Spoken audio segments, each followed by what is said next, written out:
What's going on, ladies and gentlemen, saints and ain'ts, and welcome to another episode of Lactic Acid, the podcast where the takes are fresh, the ideas are ripe, which makes us the best in the bunch. I am your host, Dominique Smith, and today I have a very special guest who I'm excited for you all to meet. She quite literally is the coolest human being I've ever met. We met in person like in August or something like that. She's shaking her head, but to me, she is, and stuff like that. Sweet. She's an accomplished runner, a professional runner, just got a new job, has one of the hottest and latest podcasts out that you have to check out. And like I said, she's literally the coolest person. You're going to love her. Her name is Dana Giordano, aka Danny G. What's going on? I appreciate you joining me on the show. Happy to be here. I love the energy. This is great. Definitely. So I asked everyone this to start, so you are no exception to the rule or the occasion. If you had to pick a superhero to describe who you are on the track as a runner, and maybe even outside of the track and the many things that you have going, who are you going with? Oh, this is a tough one for me. I was raised on chick flicks and not superhero movies. So, I'm going to go with, it's not really a superhero, I guess, but I'm going to go with Miss Elastigirl. I just love her. Okay. And I think she's got her hands and talents in different ways. So not necessarily for her talented abilities on the track, but her ability to flex into different scenarios, be a little bit of everywhere all at once. So I like it. She gets to cover a move well on the track. Okay, I like that. Okay, so how about this? What if you had to pick a character to describe who you are on the track and off the track? Oh, a character. From any Okay. chick flick that you love. I'm gonna go with I really love Miss Reese Witherspoon in Legally Blonde. Okay. She's just amazing. Stand up for what you believe in, always being true to yourself, not trying to change for anyone. So I really love her confidence and energy, and I try to become more confident over time. That's one of the people I always go back to. I think I've seen that movie probably 50 times. Okay, I like that. And she loves fried chicken and carries hot sauce in her purse. So, Reese is my girl right there. Mm-hmm. So let's just get it going. Let's get started. So Dana and I met technically, I don't know, the months kind of go by. So I guess we 2 met months. we met in August, but I guess we met virtually in June. Mm-hmm. Whatever.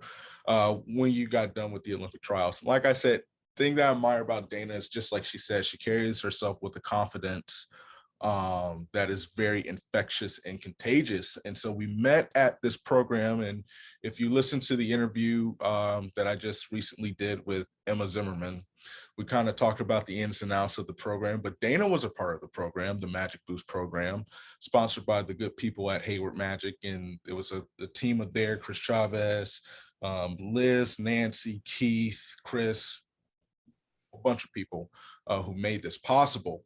And so I guess my question to you to get it started is, to kind of talk about that experience.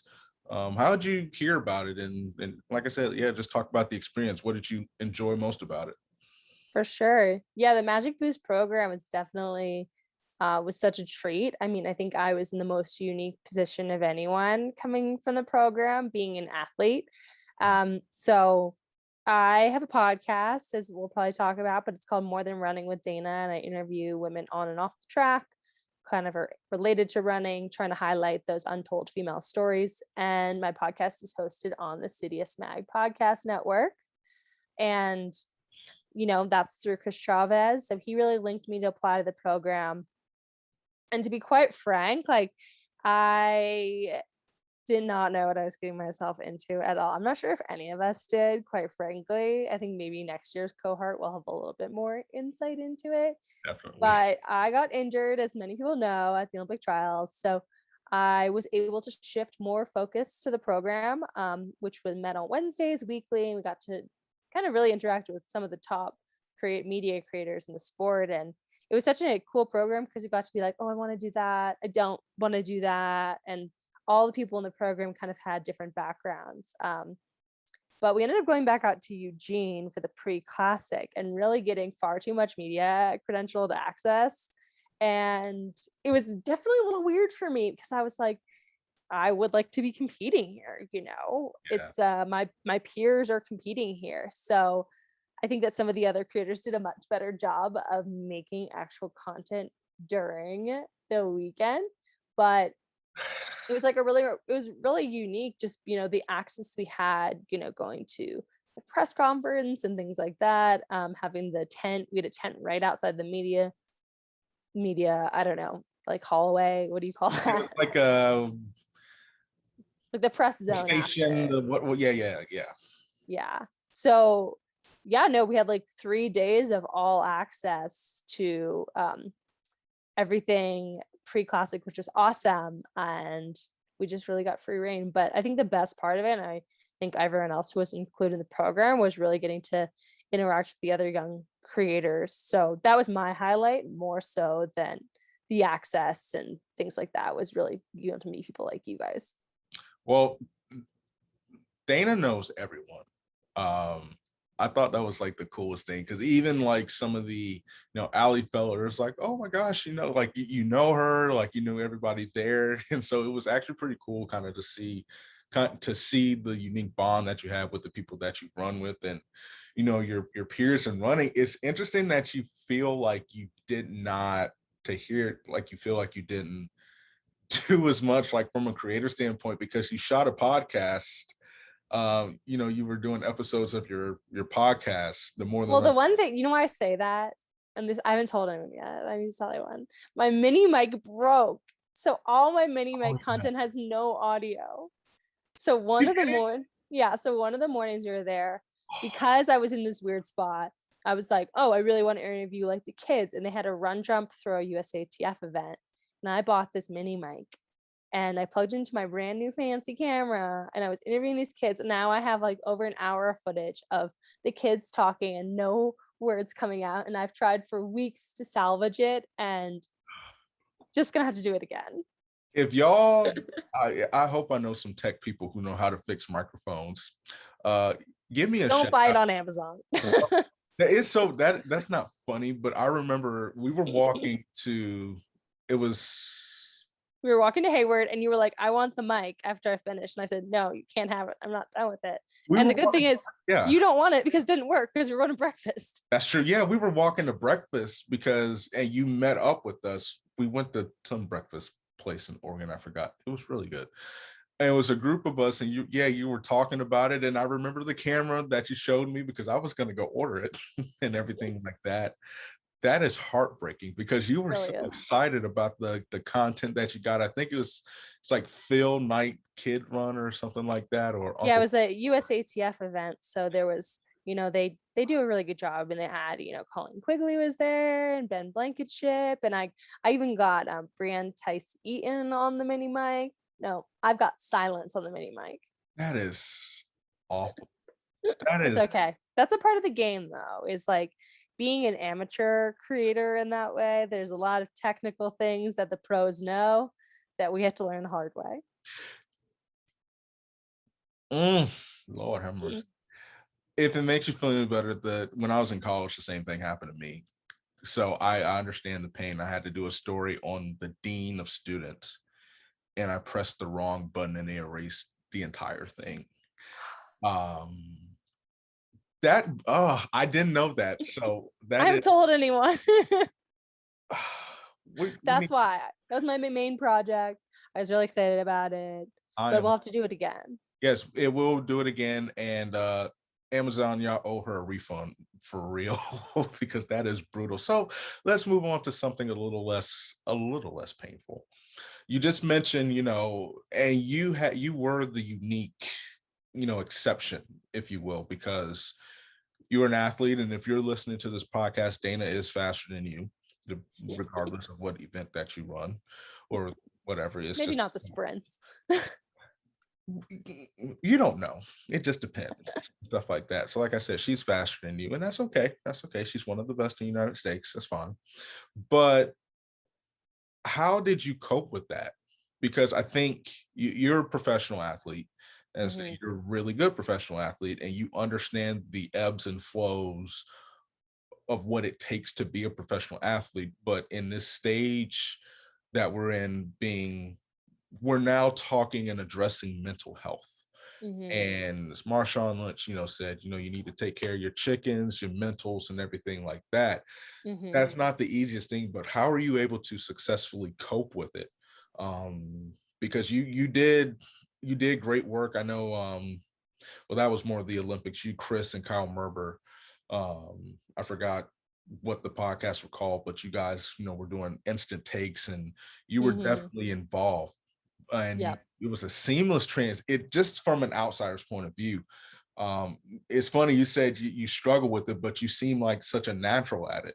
Yeah. So how were you able to cope? And in some respects, how are you able to cope with being, on the other side, Mm-hmm. being an athlete? It's definitely something that I'm working on. And I think, like anything else, it just takes some touches. So I recently had an opportunity to go to the Chicago Marathon for kind of a similar concept. I was creating some content there. And I had my camera, I had my phone, and I'm really comfortable with creating on my phone. And like you mentioned, I kind of have like these personal relationships. So I was like, you know what? I'm not a journalist. I don't want to be. And I'm not quite a media personality. I'd like to be. So why don't I lean more into who I am than something I'm not? Right. And so I basically just brought my phone out at the end of the Chicago Marathon, and I luckily got to catch Emma Bates, who I'm friendly with. And we did a post race like interview, like literally 10 minutes after she ended. And it was really special because she wanted to do it. And I think I've created these barriers in my mind that people don't want to do it. But afterwards, she sent me a message that was like, thank you so much for like highlighting the marathon. Like it really means a lot. And I was like, wow, like that was really special to hear. So I think every time I go to one of these events and create, I'm going to figure out a little bit more. I've kind of now owned the label of content creator. I'm okay with that. I'm Yeah. cool with that one. I like it, for sure. But it's a tough spot just because we live in a society that wants to put labels on you. Yeah. And, I've talked about this in other podcasts and we're not going to repeat too much stuff, but it's like I did take a huge step away from running this summer after my injury in the trials. It mentally took a lot out of me Mm. and I got injured and, but that was also mental and physical. I was just so exhausted. So I'm really just getting back into running and training. I mean, the trials were in July, now it's almost November. So I haven't done a workout since, which is crazy because like if you told me that a year ago, I'd be like, you're nuts. But like I've been doing this for 15 years. It's a Yeah. long time. So I realized that I needed to take a step back and kind of reframe what place it plays in my life. And I know now it's not the center of this above all else, Right. like I think I will perform better, be a better person, and be able to contribute more to the sport. Like if I'm happy, and that involves, some days doing a shorter run because I want to do something else. Yeah. So one thing, I feel like everyone is searching for the pursuit of happiness when I think we should look more to joy. Since, I like that. happiness is, I get paid on Friday at 8 o'clock. At 8:05, the bills come out. And then at 8:07, I know how much I have left. So it's just kind of, Hmm. but, joy is something that, is a constant. Happiness is instability. Joy gives stability. Have you found a newfound joy for what you do? From, like I said, we're not gonna, go deep into the aspect, but have Hmm. you found a newfound joy for running, now that you've experienced magic boosts and now that you have confidence on the other side of it, and kind of discovered new things about yourself? For sure. Yeah, I've been in Utah for a little while and I've been running with Grayson Murphy a fair amount. She's a trail, mountain, and track athlete. And we had one of this like fabulous trail run and we had a conversation similar to this. And we were talking about people really just, pigeonhole you and put you into these little boxes. And I think I've just had so much more joy with being able to, mountain bike and do other things and be a little bit more dynamic of a person. And I think sometimes pro athletes like do your job, like you lift, you eat, you sleep, you nap, and it's just kind of boring at the end of the day. Yeah. So for me, it's like being able to fulfill those other categories. But I like what you said about joy, because one of the main things is like comparison. One of the quotes where it's like all over the internet now. Comparison is the thief of joy. Yeah. Yeah. And I love that so much, because I think one of the biggest things that I've done over the past few months with all these new experiences I've been introduced to is I just don't really compare myself too much of anyone anymore. And maybe that's just like when you truly get old and you're like, ah, yes, I'm wise and old. But I actually just, you know, in the past, it's like when you're running and racing, it's like you're always comparing yourself because you're racing and it's your competition and it is a comparison. But the past few months, I haven't had to focus on that, and it's been pretty nice. I feel like it's not necessarily age, because I believe we're the same age, 27. Hmm. But I I'm feel like, almost 28, Dome. It's almost over for me. yeah, so we're both into that fossilization category. Hmm. Hitting Stick a that. knife in me. Yeah, it's bad. Y'all pray for us. But I feel like it's not age, but you're seasoned. If that, Hmm. like, Seen some shit.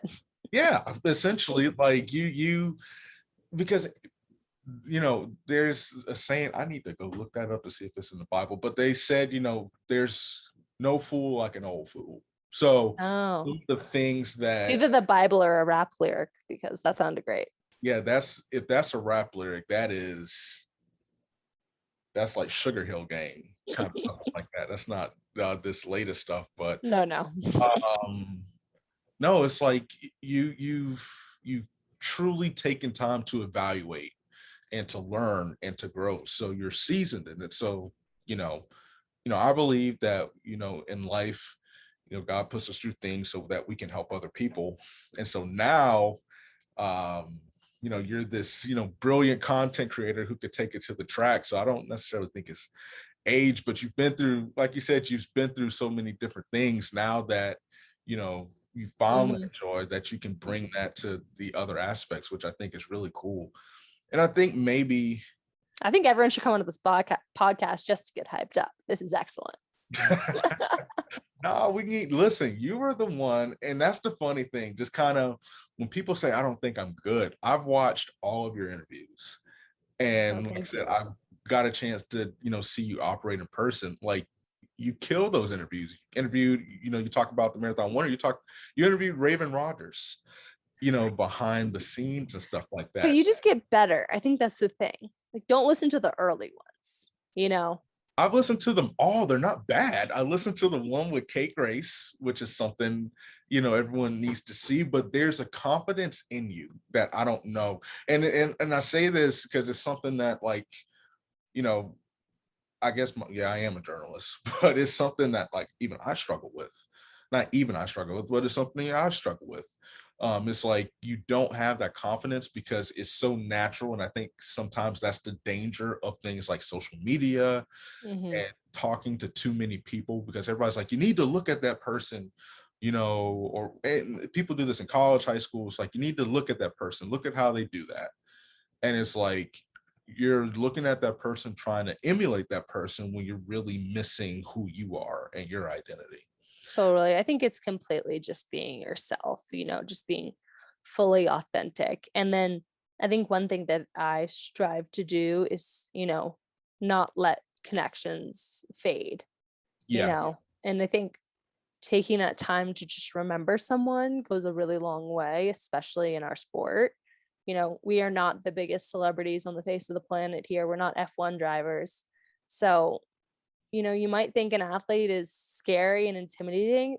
They probably have never done more than 10 interviews. So there's kind of a disconnect too. I think everyone's just like a little on edge around each other, when in reality it's like we need more. We need more coverage. We need more lactic acid podcasts. It's like more people covering. It's like there is, and it's one thing Magic Boost taught me. And if anyone's listening, like totally apply the next go around. It's like there is room for more voices. There Yeah. will always be room for more voices.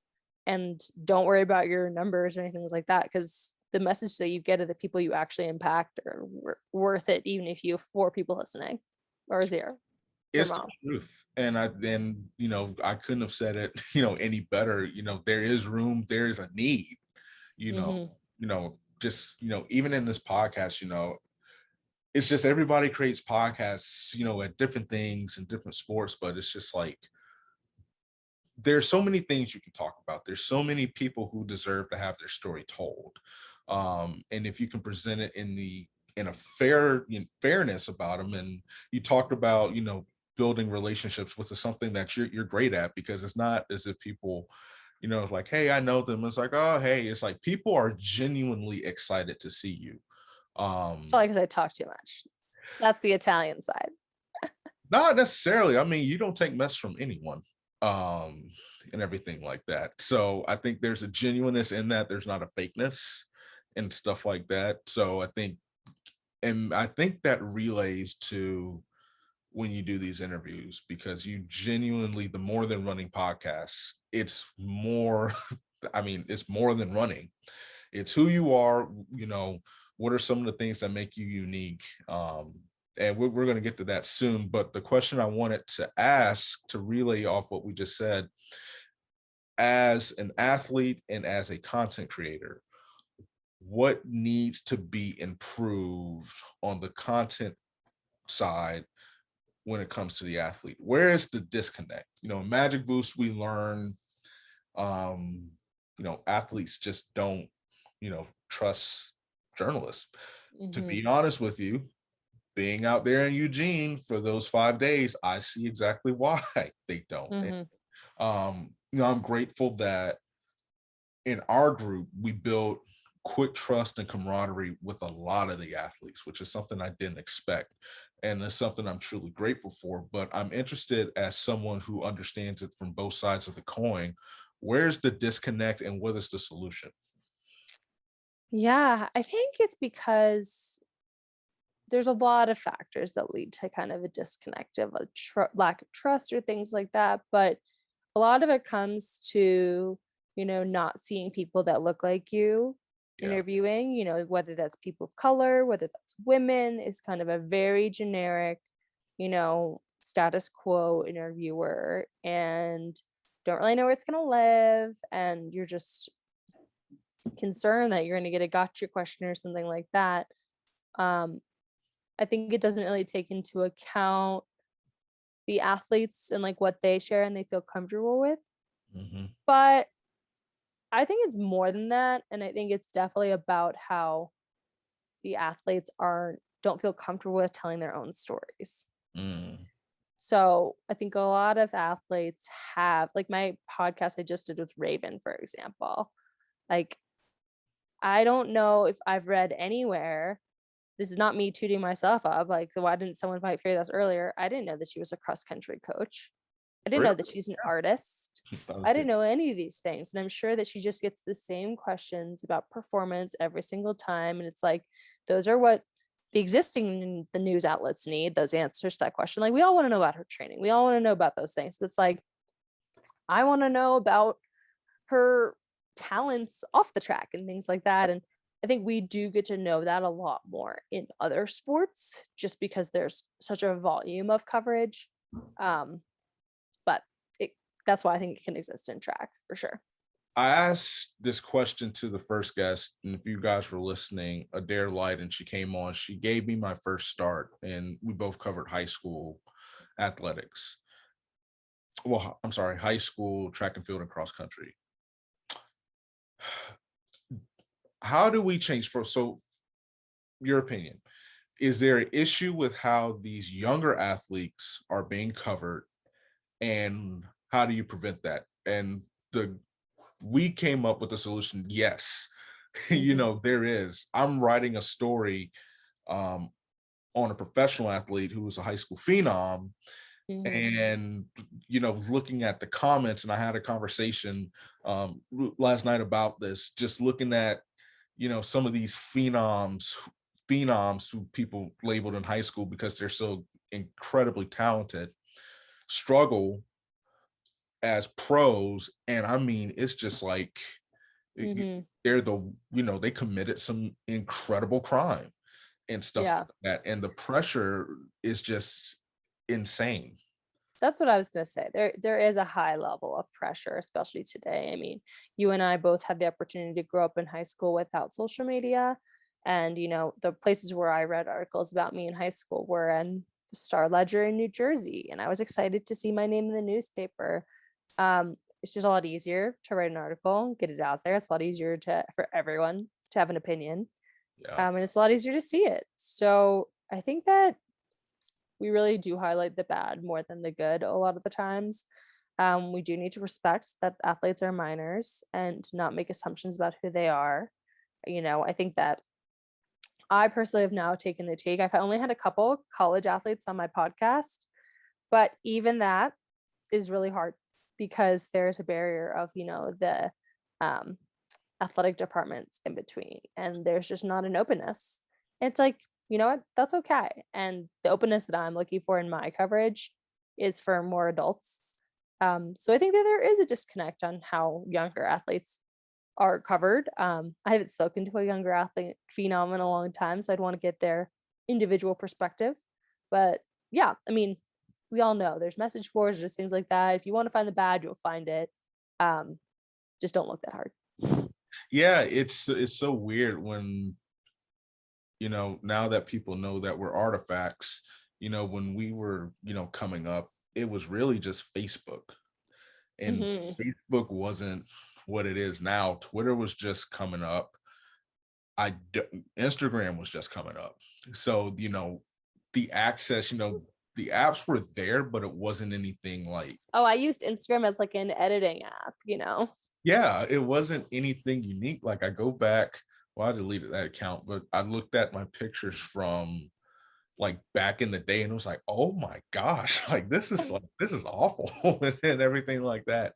So yeah, it's just, especially, now that obviously you understand it, content creator, writer, I understand it as a journalist, sorry, content creator, runner, and me as a journalist, it kind of makes me sad, Mm. uh because everything is just scrutinized. Like if you post a picture of you hanging out with friends, it's just kind of like, okay, and I've seen this, and you have a disappointing performance or whatever, it's like, okay, well, you should have been training and stuff like that. And it's just like, if I feel like, and this is just my opinion doesn't mean anything. Some of these kids who get started in the sport at like 2 months old, they kind of like burn out.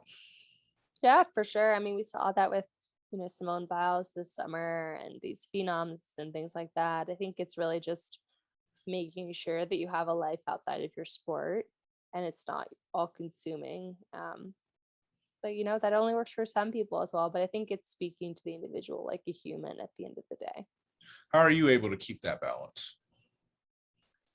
Of being scrutinized and things No, like no, no, that. no, no, no, no, no, no, no, no. I mean, just not from a scrutiny standpoint, but of a standpoint, and it's kind of switching gears a little bit, of just it's not about running.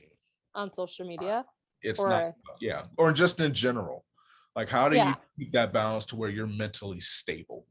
Does that make sense? No, I'm working on that, Dom. I'm working on that. That's a life process, man. It's like, that is something that's what you're saying. It's about being joyful and happy, and it's something we're always constantly trying to develop. So that's why they call it the pursuit of happiness, right? Not the you get it and then you move on. So I think it's just really setting your environment up, having good people around you, not isolating yourself.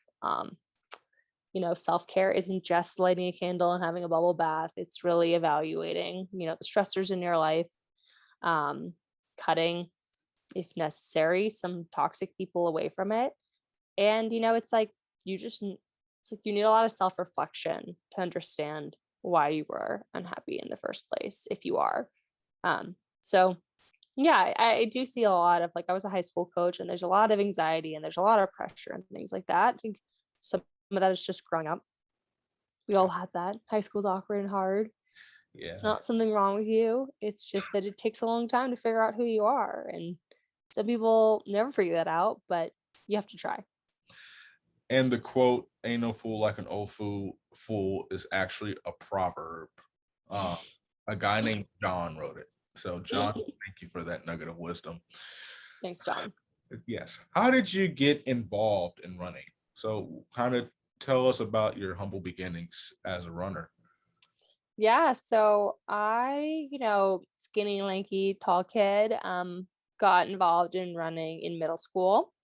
I broke 6 minutes in the mile in middle school. It's my key accomplishment. But I was not the best person on the team. So that just goes to show public schools do it better.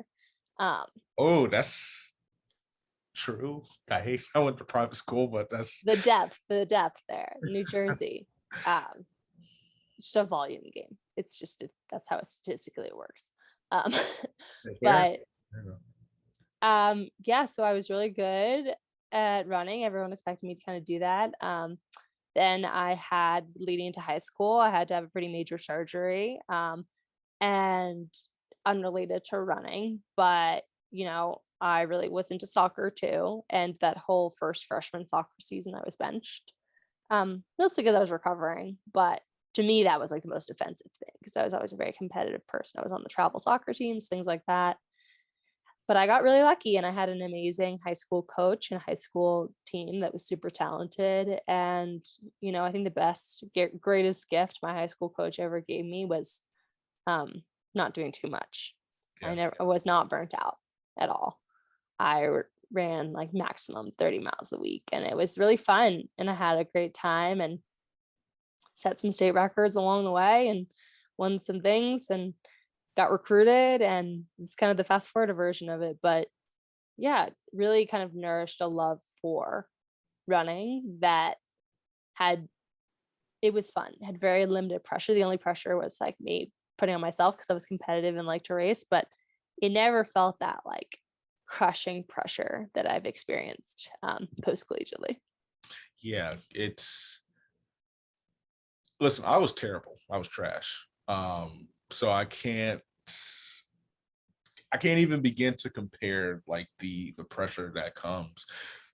And it's different than other sports because it's like if you're in the NBA and you're a scrub, you're on the bench, you're still making like $2 million a year Yep. and stuff like that. But And in you're still very good at basketball. yeah, it's like you're legit. You are better than 99% of the world. As a runner, it's a different kind of pressure, man. Mm-hmm. Uh, some runners have to hold down jobs, in addition to doing what they love just to make ends meet. So it's truly a grind. But you said you were a soccer player, right? Mm-hmm. That's how I started out. Who who were you as a soccer player? Like if you had to compare your game to like someone from the national team or just someone in general, just to give the people a sense of the baller within, like Well, you're gonna realize about me is I'm really bad at names and games and things like that. But I was a midfielder, so okay, there's a scrappy midfielder that you can think about a lot. okay. And I basically just did my running up and down the field. I'm trying to know. I know like six national team players. I don't know which Is one, it the what one that's position you're playing her from. final game tonight that's from New Jersey? It's definitely not Carly Lloyd for Oh, sure, but I think she's a forward. is it Alex Morgan or something like that? Nah, I don't know. I can't give you a name, but I was Oh, a okay. scrappy midfielder. Not because I don't want to give you a name, because I No, don't because know you their just positions. it's all good. It's all good. I just listen. We like I said, we had to get a better sense of the baller that is within. So that's why I was like curious about it. Um, what is it about running that brings you, let's just say joy? Like what is it? Because if you didn't truly love something, I was gonna say someone, but I guess you could say someone. But if you didn't truly love it, you still wouldn't be doing it. So Mm-hmm. what is it about it? Because it's so fascinating, like talking to you and talking to the different runners. Like my biggest running accomplishment was a few weeks ago. I ran a mile without stopping. And no, don't clap your hands. You should have seen Oh, the time. I don't care. I don't care. I think running can sometimes be a little elitist and scary, and that's a big issue with it. So that's huge. I was like, oh my gosh, like I made it. But just the thought of like some of the events you run gives me like the sign says, lactic acid. It makes my knees hurt. For sure. So what is it about running that gets you up in the morning and just has you continuously doing it and doing it and doing it for all these years? Yeah, I think it makes me feel like myself. I feel weird if I go a day without running. Maybe that's because the hold it's got on my brain or something, but I always feel better after. And it's very social. So I really like the social element of all the people I've been able to meet along the way. Um, Definitely is a privilege to be able to talk on a run. So being able to have those conversations with people are kind of talks you don't get to ever have anywhere else. So those are really special to me. I don't know how you do it. Like I tried like running and talking and I was just like sucking wind. And so One day you're gonna get there. you're too kind. That's it's not gonna happen. But well, no. Get back to me in a year. Set it now, October 26th. October 26th bet. Gonna put that down. And you can see that the progress has not changed.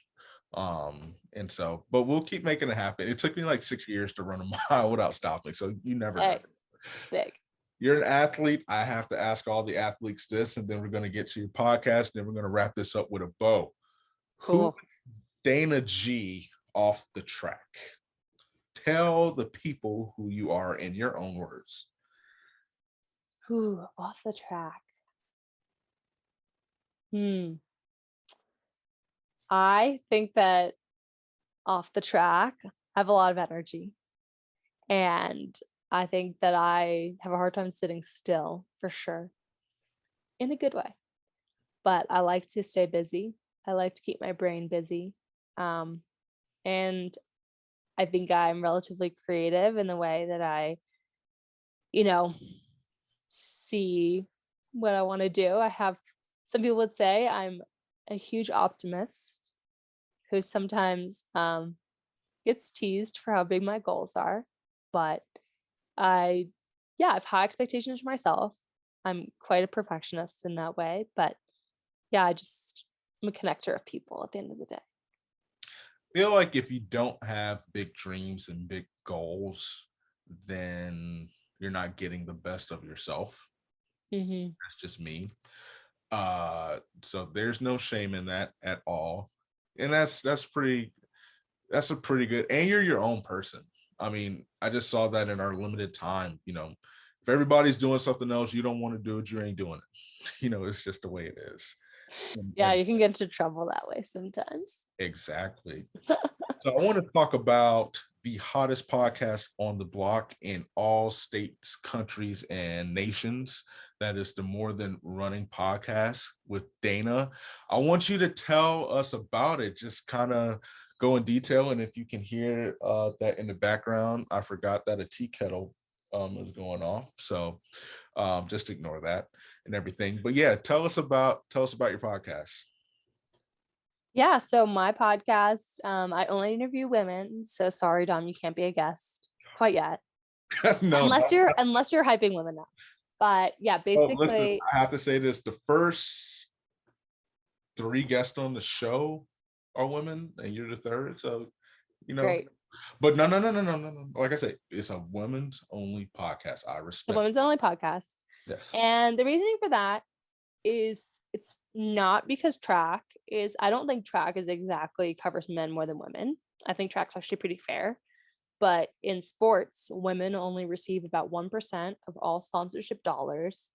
And if you take out the biggest names, you take out your Serena Williams, your Naomi Osaka's, it's actually less than 0.4% of all the dollars of sponsorship and branding, which is appalling. And I think that I kind of like the phrase, everybody eats. There's room for us all at the finish line. We're all going to get there. So I think a big kind of mind shift for me with this podcast is celebrating people. And now that I'm unattached, it's a lot easier, which is great. People from all different brands, all different backgrounds, retired, current, people helping the sport, and really getting to celebrate and elevate what we're doing as women. So hopefully my ultimate goal is if someone was on the podcast and they ended up landing a brand deal after that because they heard their cool story, like that would be my dream. What made you And this is season 3, correct? Or Yeah. season 3. So what made you start it in the first place? Chris, for sure, kind of the center of all track media, but he definitely encouraged me to start it, sent me a microphone. I didn't really know what I was doing. Probably still thinks I don't know what I'm doing, but we're getting better. And yeah, I think that, he had to realize that, there's always room for diverse voices and things like that. So gave me a platform and opportunity there. What is the biggest piece of advice that you would give to content creators and athletes, especially when they face uncertain seasons of life? Well, those are like two different categories there for sure. But I think it all kind of comes down to that have good people around you, because if your podcast flops or your race was terrible, it's like you need to have the people around you that don't care and will love you anyways and support you anyways. And will give you that honest feedback you need when you need to hear it. So having good people around is above all else. I like that. So now that the lactic acid is starting to kick in this interview, which is what it's meant to do, we're on our final segment. It's called Down the Home Stretch. This is supposed to be rapid fire, but it never is. So I'm just going to ask you a series of questions, and I'll try to do rapid fire as fast as you can. If not, okay. No big deal. It hasn't been, and it never will be.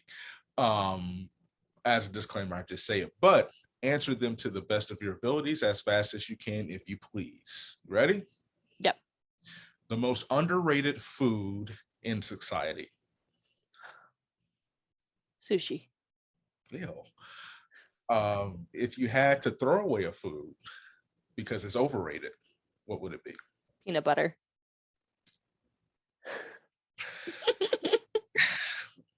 Okay.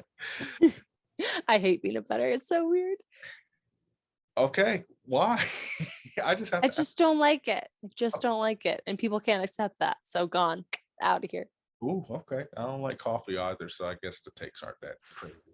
Now that's spicy take for sure. And the running podcast. Oh yeah. Well, okay, we're gonna move on as far as this in trouble. If you had to pick someone to play your life in a movie, an actress, who are you going with? Not because she looks anything like me, but just because I love her, Jennifer Lawrence. Okay. I can kind of see it. I can kind of That see Katniss Everdeen energy. I'm here for it. I see that. I feel that. Okay. What is the most underrated and overrated television show?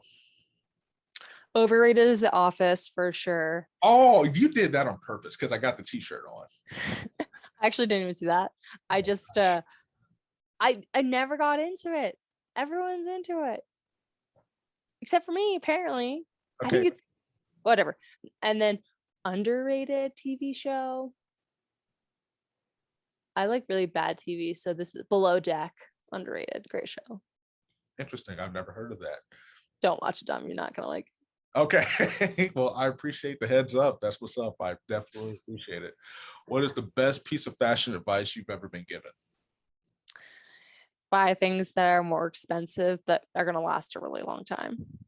Bite the bullet. Like the high quality stuff. That is, my mama gave me that advice. So, okay. It's tough advice when you don't have a lot of money, but it's good advice. East Coast or West Coast? East Coast. New Kids on the Block. Backstreet Boys or NSYNC? NSYNC. Really? I was thinking Kids on the Block, maybe. Okay. Last couple. I think they're a little before my time. The New Kids on the Block. Okay. That's fair. But I thought maybe because they were, so big, I like the Hanson brothers, to be honest. Is it bad that I've never heard of them? They're a small boy band. Next question. Okay. What is the best trail that you've ever hiked?